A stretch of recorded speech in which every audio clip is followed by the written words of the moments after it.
আসসালামু আলাইকুম, আশা করি সকলে ভালো আছেন। আজকে আরেকটি নতুন ভিডিও নিয়ে আপনাদের সামনে হাজির হয়েছি। এটি মূলত আপনাদেরই প্রশ্ন থেকে আমার এই ভিডিওটি করা।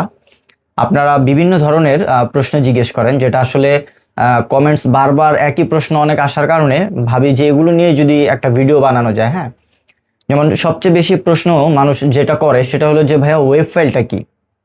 ওয়েব ফাইলটা মূলত আপনার আপনি যে অ্যাপ্লিকেশন ইয়াটা করেছেন আর কি, সম্পূর্ণ যে অ্যাপ্লিকেশন কপিটা যেটা ডাউনলোড হয়েছে, সেই অ্যাপ্লিকেশন কপিটাই আপনি আবার ওয়েব ফাইলে আপলোড দিবেন, সেটাই মূলত আপনার ওয়েব ফাইল। হ্যাঁ, এটা যখন আপলোড দিবেন তারপরে আপনি পেমেন্টের জন্য মানে এগোতে পারবেন। আচ্ছা, তারপরে যেটা প্রশ্ন হয়ে থাকে যে আপনার পাসপোর্ট আপনারা কোন পেজ আপলোড দিবেন। যখন পাসপোর্ট আপলোড দিতে বলা হয়, মূলত পাসপোর্টের আপনার এই যে পেজটা আছে, হ্যাঁ, আপনার যেটা আপনার সম্পূর্ণ ইনফরমেশন বা আমরা যেটা ইনফরমেশন পেজ বলি বা ইনফো পেজ বলি, হ্যাঁ, এই পেজটা মূলত আপনি আপলোড দিবেন। দেন কিন্তু এটা ভিউ দেখা যায়, আপনার ভিউ দেখে নেবেন যে সবকিছু ঠিকঠাক আছে কিনা। কারণ আপনার কেবি বা এমবি লো কোয়ালিটির হওয়ার কারণে যদি আপনার কোনো একটা ইনফরমেশন একটু মিস হয়ে যায়, সেই ক্ষেত্রে কিন্তু আপনার অ্যাপ্লিকেশনটি বাতিল হতে পারে।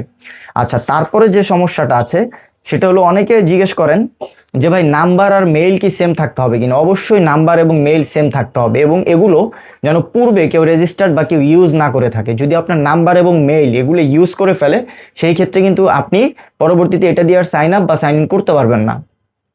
আপনি যেই মেল আপনার ওয়েব ফাইলে দিয়েছেন সেই মেলটি দিয়েই খোলার চেষ্টা করবেন, এবং যেই মেল আপনি আপনার ফোন নাম্বারে দিয়েছেন, অর্থাৎ ওইখানে কিন্তু দুইটা ইয়ে আছে, একটা হলো কি আপনার এই যে ফোন নাম্বার, আরেকটা হলো মোবাইল অর সেল নাম্বার। তো আপনি মোবাইল অর সেল নাম্বারেও যে নাম্বার দিবেন, ফোন নাম্বারেও ওই নাম্বারটাই দিবেন, এবং দুইটাতেই নাম্বার দিবেন। যদি একটায় দেন আরেকটায় না দেন, পরবর্তীতে কিন্তু আপনারা রেজিস্টারে গিয়ে আটকে যাবেন। আসলে এত কিছু আমি নিজেও অনেক অনেক অনেক প্রশ্ন আছে যেগুলো জানতাম না। দেন মানুষ যখন সব জায়গায় আটকায়, দেন হলো গিয়া যে সমস্ত জায়গায় তারা পারে না, আমাকে যখন দেয়, দেন আমিও যখন ট্রাই করি, তখন দেখি হ্যাঁ এই ভুলটার কারণে এই জিনিসটা হচ্ছে না। তো এই জন্য মূলত আপনাদেরকে ভুল ধরায় দিই, যেন পরবর্তীতে আপনাদের কোনো সমস্যা না হয়। আচ্ছা, সর্বশেষ যেটা সবার যে একটা কমন সমস্যা, যে আপনাদের কিন্তু অনেকের পাসপোর্টে ইউজার সারনেম এবং হলো আপনার গিভেন নেম, এই দুইটাই কিন্তু অনেক সমস্যা। অনেক মানুষ আছে যাদের পাসপোর্টে কি নেই, যাদের পাসপোর্টে সারনেম এবং গিভেন নেম দেওয়া, কারো সারনেম দেওয়া, কারো গিভেন নেম দেওয়া, অনেকের দুইটাই দেওয়া। যাদের দুইটা দেওয়া তাদের এই সমস্যাটা হয় না, কিন্তু যাদের একটা দেওয়া তারা তো অনেক প্রবলেমে পড়েন। তো তারা ওয়েব ফাইল যখন রেডি করবেন, তখন যেটা করবেন, আপনি দেখে নেবেন যে আপনার পাসপোর্টে কি সারনেমে কি দেওয়া আছে, গিভেন নেমে কি দেওয়া আছে। যদি গিভেন নেমটা থাকে, আপনি ঠিক ওয়েব ফাইল খুলতে গেলেও গিভেন নেমটাই দিবেন। আর যখন আপনি অ্যাপ্লিকেশন করবেন, তখনও আপনি গিভেন নেমেই দিবেন।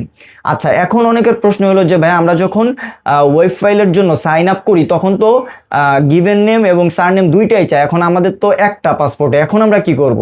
তো ওই মুহূর্তে আপনারা যেটা করবেন, আপনাদের সারনেমের জায়গায় এবং গিভেন নেমের জায়গায় উভয় জায়গায় সেম নামটাই দিবেন।